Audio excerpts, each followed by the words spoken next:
ಪರಿಕಲ್ಪನೆ ಇದೆ ಬಹಳ ವರ್ಷ ಮೊದಲು ಅವ್ರು ತಗೊಂಡ್ಬಂದಿರಲಿಲ್ಲ. ಒಂದು ತಂತ್ರಜ್ಞಾನ ಯಾರಾದ್ರೂ ವ್ಯಕ್ತಿಗೆ ಒಂದು ಉಪಾಯ ಬಂದ್ರೆ ಅವನಿಗೆ ಒಂದು ತಂತ್ರಜ್ಞಾನ ಅಭಿವೃದ್ಧಿಪಡಿಸಲಿಕ್ಕೆ ಶಕ್ಯತೆ ಇದೆ ಅಂತ ಅವರು ಬಹಳ ಪ್ರೋತ್ಸಾಹ ಮಾಡಿದ್ರೆ ಅಲ್ಲಿ ಬಹಳಷ್ಟು ಟೆಕ್ನಾಲಜಿಗಳು ಡೆವಲಪ್ ಆಗಿ ಈಗ ನಮ್ಮ ಗೊತ್ತಿದೆ ಸುಮಾರು ತಂತ್ರಜ್ಞಾನ ಈಗ ಅವರು ಅದರಿಂದಲೇ ಅವರು ಆ ದೇಶ ಒಂದು ಆರ್ಥಿಕವಾಗಿ ಬೆಳವಣಿಗೆ ಸಹಾಯ ಆಗಿದೆ.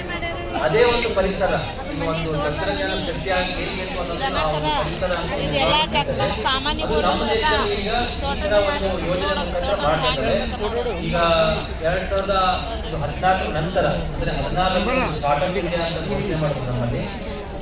ಅದು ಆದ್ಮೇಲೆ ಸುಮಾರು ಒಂದರ ನಂತರ ಒಂದು ಸ್ಕೀಮ್ಗಳಿದ್ದಾವೆ. ಸೊ ಈ ಸ್ಟಾರ್ಟ್ಅಪ್ಗಳಿಂದ ನೀವು ಏನು ಉಪಯೋಗ ಅಂತ ಹೇಳ್ಬೋದು. ಈ ಸ್ಟಾರ್ಟ್ಅಪ್ಗಳಿಂದ 2-3 ಥರ ಉಪಯೋಗ ಇದ್ದಾವೆ. ರೈತರಿಗೆ ಸಮಸ್ಯೆಗಳಿಗೆ ಪರಿಹಾರ ಬೇಕು, ಅದು ಯಾವ ಥರನೇ ಇರ್ಬೋದು. ಈ ಪರಿಹಾರಗಳು ಬರೀ ಸಂಶೋಧನಾ ಕೇಂದ್ರಗಳನ್ನ ಅಷ್ಟೇ ಅಲ್ಲ, ಅಲ್ಲೇ ಸ್ಥಳೀಯವಾಗಿಯೇ ಒಂದು ನೀವು ತಂತ್ರಜ್ಞಾನ ತಂದುಕೊಟ್ರೆ ಅದರ ಅಳವಡಿಕೆ ಬಹಳಷ್ಟು ಬೇಗ ಆಗುತ್ತೆ, ಬಹಳ ಜನ ಉಪಯೋಗ ಪಡಿತಾರೆ. ಸೊ ಇದಕ್ಕೆ ತಂತ್ರಜ್ಞಾನ ಈಗ ನೋಡಿ ಮಕ್ಕಳು ಸಹ ಮಾಡ್ತಾ ಇದ್ದಾರೆ, ಇಲ್ಲಿ ವಿದ್ಯಾರ್ಥಿಗಳು ಮಾಡ್ತಾ ಇದ್ದಾರೆ. ಈಗ ಅಟಲ್ ಇನ್ವೆನ್ಷನ್ ಅಂತ ಏನಿದೆ ಈಗ ಹೈಸ್ಕೂಲಲ್ಲಿ ಇರುತ್ತೆ, ಯಾರಾದ್ರೂ ಟೀಚರ್ಸ್ ಗೊತ್ತಿದೆ, ಅಲ್ಲಿ ಸಹ ಹೇಳ್ತಿರ್ತಾರೆ ಆ ಹುಡುಗರಿಗೆ ಮಕ್ಕಳಿಗೆ ಈಗೇನಾದ್ರೂ ಒಂದು ಸಮಸ್ಯೆ ತೊಂಬಡಿ ಪರಿಹಾರ ತೊಂಬಡಿ ಅಂತ. ಈಗ ನ್ಯಾಷನಲ್ ಲೆವೆಲ್ ಕಾಂಪಿಟೇಷನ್ ತಗೊಂಡ್ರೆ ಸುಮಾರು ವಿದ್ಯಾರ್ಥಿಗಳು ಸರ್ಕಾರ SLC 9th ಸ್ಟ್ಯಾಂಡರ್ಡ್ ಒಂದು ಹೊಸ ಉಪಾಯ ಟೆಕ್ನಾಲಜಿ ಡೆವಲಪ್ ಮಾಡೋ ಒಂದು ಸಾಮರ್ಥ್ಯ ಹೊಂದಿದ್ದಾರೆ. ಸದ್ಯದಲ್ಲೇ ಒಂದು 2-3 ತಿಂಗಳು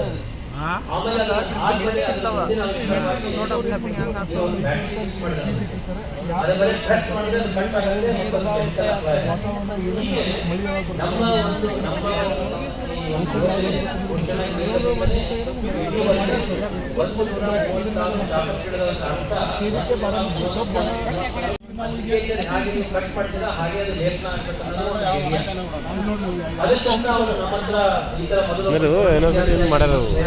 ಯೂನಿವರ್ಸಿಟಿಯಿಂದ ರೈತರಿಗೆ ಒಂದು ಮಾದರಿ ವ್ಯಕ್ತಿ ಸಣ್ಣ ಮಾಡಲ್ ಮಾಡಿದವ.